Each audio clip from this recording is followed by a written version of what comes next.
What's up guys, Kiwi242000 here. So, as the year comes to an end, I will be giving you guys my best and worst games of 2013. Yay. I'm going to start off with the worst games and then move on to the best games. Number 6, SimCity. SimCity was, I'll be honest, I didn't play that much of it, not through a lack of trying. This game featured always online DRM, meaning that you could not start the game if you weren't online. This really did create a problem, aside from that being really annoying and stupid, because the game assumes you're a pirate. I don't want a game that's just going to assume that I pirated it, because I didn't. So you couldn't do that. I didn't buy the game, don't worry. It may be a good game, I don't know, but it gets on the list just for the stupid online DRM. I tried it at a friend's house, though, it didn't work. But the servers were so messed up that people couldn't play the game. And if they did get to play the game, they were lucky if their game was saved. And they didn't even own their save files. Their save file was in the cloud, so if the cloud messed up, they'd lose their save files. This doesn't make sense. It shouldn't work like this. Games have to stop doing online DRM. They have to stop assuming that you're a pirate, because the more DRM they put on a game, the more you'll pirate it. That's why SimCity gets in at number 6. Number 5, Tomb Raider. I expected so much more from Tomb Raider. No, I didn't, that's a lie. I knew I wasn't gonna like it. See, I'm a huge fan of Tomb Raider, the early ones. Because I love adventuring and solving puzzles and sort of going around the environments and finding new secrets and stuff. And this game didn't have any of that. It was a linear, I like to say story focused, but I didn't care about the story at all. It was just so, Laura had a character that I didn't care about. I didn't really care about in the old games, and I certainly don't care about it now, because she's even more one-sided and boring. Add to the, there's this really boring cover shooting that Uncharted does so much better, and this game just doesn't get, because it's so much more linear and boring, and I really, from a Tomb Raider game, a next-gen Tomb Raider game like the old ones would have been so good, and this game wasn't. I may do a full video on, why I don't like Tomb Raider, why I don't like Laura's character. I don't have enough time for it now. I'm sorry, I don't want to talk about these games as much as the good games, because it makes me sad. Number 4, Beyond Two Souls. So this is by the people who make Heavy Rain, and I've always said that Heavy Rain had a great premise, a really great premise, and it certainly, I love unique games, and that's certainly what Heavy Rain was, but sort of the execution, it sort of fell flat, and the plot sort of had tons of plot holes, but it's still a good game. Beyond Two Souls is, it takes away all the good of Heavy Rain. It tries so hard to be a movie that it even has the same aspect ratio as a movie, and because the people who made this know that they can't afford to make a movie, they don't have all the stuff, so they want to make a movie in game form, but they still gave you choices, but the choices didn't matter, because they wanted to be so much like a movie. They want to follow their story so much that the choices they gave you didn't matter. At one part, you have to fight these people, and it says, move the analog stick to the left to fight them or something, I don't remember. You don't have to move the analog stick. If you just put the controller down and go to sleep, it does the fight for you. The games should be so much more than that. In games like Heavy Rain, they still had you do that, and if you didn't do it, there would be consequences. In this game, there are no consequences for not caring. And there should be. It stops becoming a game at that point, and that's why Beyond Two Souls comes in at number 4, I think. It had good acting, though, so it has that.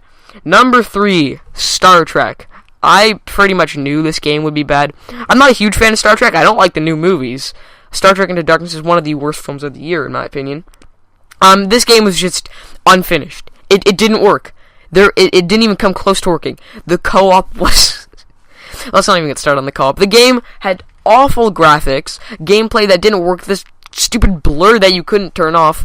It was surprisingly laggy for being a game that had very lackluster performance, and it just wasn't fun at all. You start playing and you're like, okay, they really should have tested this, because this isn't working at all. It feels like the world you're in doesn't exist, and especially for a Star Trek game, that's really important, and this game just wasn't good, and it was $40, come on, guys. Number 2, The Fast and the Furious Showdown. I haven't seen any of the Fast and Furious movies except for the first one. I don't care to see them. But this game, I guess it could have been fun, because I know the movies are really silly. The first one was pretty okay, but this game was just so terrible.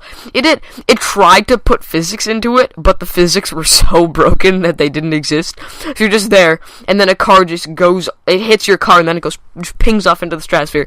And normally I find that funny in a game, but this game had so many other problems, like the terrible graphics, controls that didn't work, level design that was just and sort of, it was so repetitive. And then, like, you get out of your car at one point and jump onto another car, and then you're, like, mashing buttons and doesn't do anything. You get so frustrated easily, and that is why it is number 2 on the worst games of this year. Whatever this year is, I don't remember anymore. Number 1! So, what is the worst game of 2013? I sort of have a tie. I mean, the worst game of the year is Ride to Hell Retribution. I just did that. I decided on this so quick, as you know, I uploaded the video on Christmas, which you should watch. It didn't get very many views. When is that ever not the case? But this game, watch the video. It is, this game has a plot that makes no sense. Literally, at the start, you're just warping everywhere, and it makes no sense.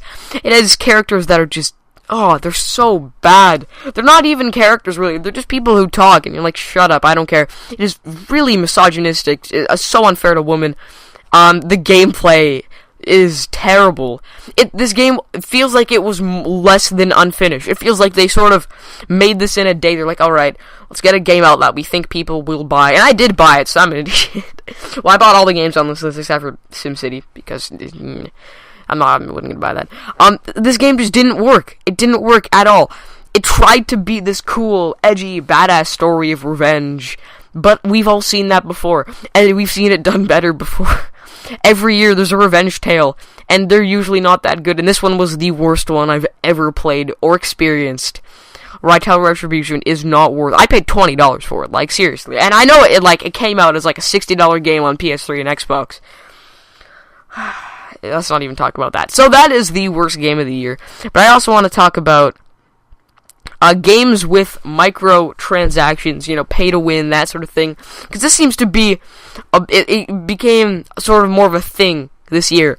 I don't like that. I'm not going to go into a huge rant about this. I'll do a different video on that. I sort of just want to talk about that because that's so stupid. Where it's like, I know Dead Space 3 had the pay to win, and then the CEO's like, oh, we want to give them a better experience for people who are used to playing mobile games. No! Screw the people who are used to playing mobile games. No, this is, if you're gonna make a game that you can pay into, like Dead Space 3, a $60 game, let people play. Don't make it pay to win. You can have microtransactions. I wouldn't buy them. I don't recommend buying them. It's kind of pointless.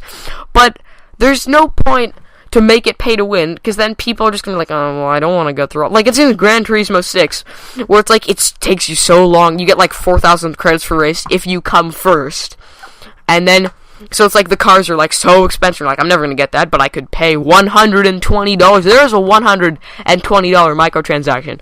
What the hell? For a $60 game. Come on, it's like, oh my god, I need these credits, so I want to get the Dodge Viper SRT. This is, I'm not gonna buy them, but I do want to get the Dodge Viper SRT. I'm not gonna buy more credits, but then I'm like, well, now I'm bored, because I could be having so much more fun, but it's money and I don't want to spend it. It sort of puts players in an awkward situation where, like, I could be having sort of more fun with this if I paid. Games, if it's free to play, I still wouldn't recommend putting microtransactions in, but then again, at least you sort of make up money for the game you've made. But especially with online stuff, having pay to win on online is so bad, because when you're playing, there's the people who have the money and they'll pay it, so they're better, and then you're just there going, like, say I never want to pay into these, so I'm going, alright, there are people here who will be better than me. I have no chance. This is no longer a fair fight. I'm not going to play anymore. That's what happens with all of this stuff, and I don't think that's good. I don't like that. Stop doing that. And I've also, so yeah, that's sort of the worst thing of the year is microtransaction. I've also noticed that we're coming up to 10 minutes on this video, so, well, probably more than that after my edit. So I will end it off, and I'll upload these on the same day, I think. So I'll see you guys in the best games of the year video coming soon.